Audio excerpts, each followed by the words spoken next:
First, there's Zeus, king of the gods and lord of the sky. He's the boss. He rules the heavens with thunderbolts and a very questionable moral compass. He's famous for overthrowing his father Cronus, throwing lightning bolts, and fathering an enormous number of heroes and demigods. Hercules, Perseus, Helen of Troy, all on Zeus's rather complicated family tree. Next is Poseidon, god of the sea, earthquakes, and horses. Poseidon is temperamental. When he's happy, the seas are calm. When he's mad, you get massive storms and earthquakes. Once, he even competed with Athena to become the patron god of Athens, but lost when he offered salt water while Athena gifted an olive tree. And then there's Hades, ruler of the underworld. Now, Hades often gets unfairly labeled as the god of death. But really, he just manages the afterlife. He's not causing death, he's simply in charge of what happens after. He also happens to be incredibly wealthy, as all the Earth's minerals belong to him. Hades is married to Persephone, who spends half the year with him, giving us the story behind the changing seasons. Now, Zeus, Poseidon, and Hades might be the power players, but the rest of Mount Olympus is just as fascinating and dramatic. Starting with Hera, goddess of marriage and queen of the gods. She's Zeus's wife and sister, and is known for her intense jealousy towards Zeus's many lovers and their offspring. Despite the drama, Hera fiercely protects married women and the sanctity of marriage. Then we have Demeter, goddess of agriculture and fertility. She controls the growth of crops and the fertility of the land itself. Her daughter Persephone's abduction by Hades is what causes the seasons. When Persephone is gone, Demeter mourns, and the earth grows cold and barren. Next comes Athena, goddess of wisdom, strategy, and war. She's said to have been born fully armed from Zeus's forehead, which definitely makes her entrance unforgettable. As the patron goddess of Athens, she's known for her intellect and fair judgment, favoring strategy over brute force. Her half-brother Apollo brings even more talent to the table. God of the sun, music, poetry, healing, and prophecy, Apollo is an overachiever if there ever was one. He drives the sun chariot across the sky and oversees the famous Oracle of Delphi, where mortals sought glimpses of their future. And where Apollo shines, his twin sister Artemis rules the night. Artemis is goddess of the moon, hunting, and wild animals.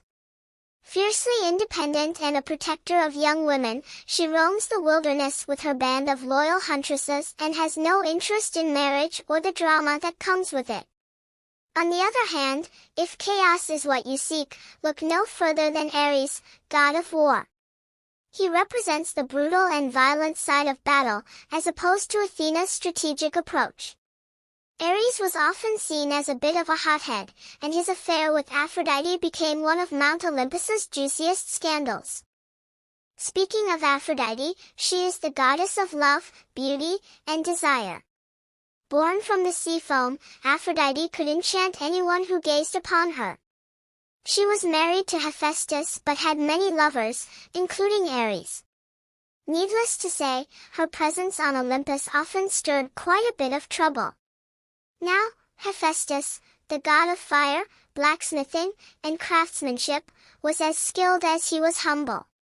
The master builder of the gods, he crafted their palaces, weapons, and magical items. Though considered less conventionally attractive, his talents and intelligence more than made up for it.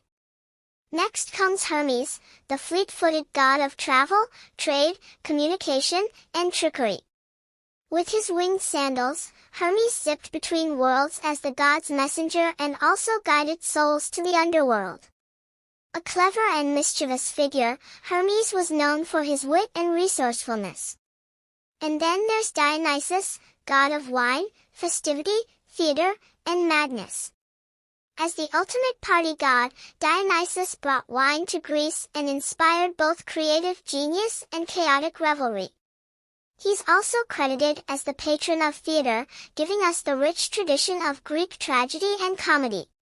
Finally, there is Hestia, goddess of the hearth and home. Perhaps the most peaceful of the Olympians, Hestia represents the warmth and stability of family life. Every household maintained a fire in her honor. She wisely stayed out of the frequent conflicts of Olympus, choosing tranquility over drama. But the world of Greek mythology doesn't end with the Olympians, there are plenty of other important figures as well. Eros, also known as Cupid, is the god of love and attraction. Armed with his bow and arrows, he could inspire love with a single shot. Depending on the story, Eros appears either as a mischievous child or a handsome young man. Then there's Nike, the goddess of victory. She personifies triumph in battle and competition, and her winged figure has inspired everything from ancient statues to modern athletic brands. We also have Nemesis, the goddess of revenge and retribution. She ensures that arrogance and hubris are properly punished, keeping the cosmic scales balanced.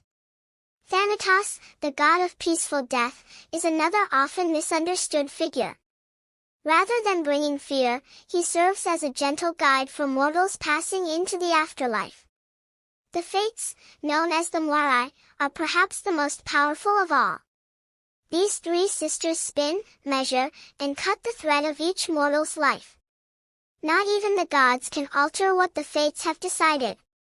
And of course, there's Persephone, queen of the underworld and daughter of Demeter. Her story explains the very rhythm of nature, as her annual return from the underworld marks the arrival of spring. And there you have it, every Greek god explained in one epic, slightly chaotic story. From Zeus's lightning bolts to Dionysus's wild parties, these gods reflect every aspect of human nature: love, war, wisdom, beauty, vengeance, and chaos. They may be immortal, but they often act very much like us.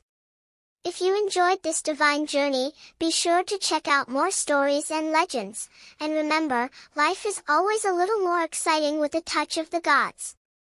Don't forget to like this video, subscribe to the channel, and hit the bell icon so you never miss an epic tale. Until next time.